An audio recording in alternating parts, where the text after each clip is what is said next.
A shabby chic table is always beautiful and functional with a touch of whimsy.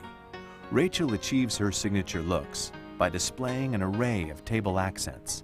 At the antique mall, Rachel's vision of a monochromatic table is initiated with a theme of glass and silver. And I want to have very simple pedestrian items, but used in a very elegant and sophisticated way. For example, pepper and salt shakers. I mean, these to me are just very delightful. And how nice would it be when you go to dinner to somebody's house, you all have your own little individual pepper and salt shakers, so you don't have to be leaning over everybody saying, "Can you pass me the salt, please?" How elegant would it be to give them their own little salt shaker, but then also to use these little cordials to put some eggs in. That would be a very, very fancy way to serve. This is a beautiful piece. This is very pretty. It's actually got some age to it. It's not crystal, but it's, again, those two have nothing in common, don't match at all, but put all these different types of glasswares, whether it's depression glass, cut glass, crystal, plain glass, and also some silver. You'll have your theme.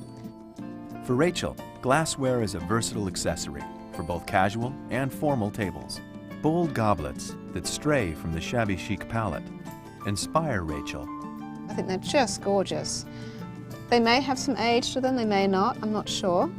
And I would put anything in here from champagne to milk to water.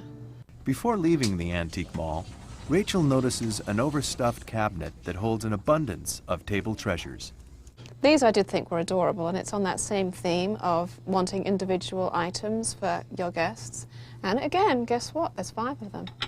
These I would probably put some cream or milk, you know, for teas or coffees. And then these little pepper and salt shakers. Again, same theme, have a bit of gold, have some pinks, but just pop them around. I mean, look how lovely just even all of that together looks. Shopping in cultural stores like Sari Nikitan in Los Angeles often provides access to unique trinkets that will be creative tabletop accents. What I really love are these bracelets. What I'll probably land up using these for is some kind of napkin ring holders. Tell me, I mean, some of them seem teeny weeny. I'm assuming that they were bracelets. They're all bracelets, and they are designed for different ages of group of people. So starting from 1-year-old girl all the way to the adults. And so, for example, how much would something like this cost? The set of 12 bangles is retail for $3 only. Oh my lordy me. Well, that's a good price.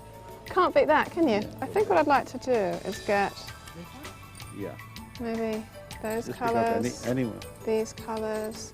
The green I like a lot.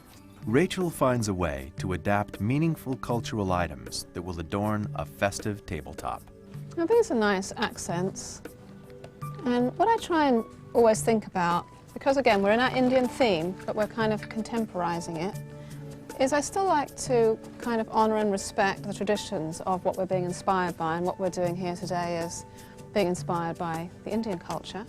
And so, for example, rose water, apparently what they do with this is they would put it in a spray, and then when you come in through the door of an Indian home, you get a nice squirt of rose water. And it's a pretty bottle, so I think that this can intermingle somewhere on our table. And as do these lovely bottles, Summer Drink of the East and the rose syrup. They look lovely. I mean, they're very kind of old-fashioned looking. That looks like a label from the 40s. Now, these will be wonderful little containers for my fennel candy that I found, which of course is in our colour palette. It will look lovely with all those saris on my table. And it's still keeping in the theme of the Indian kind of feeling.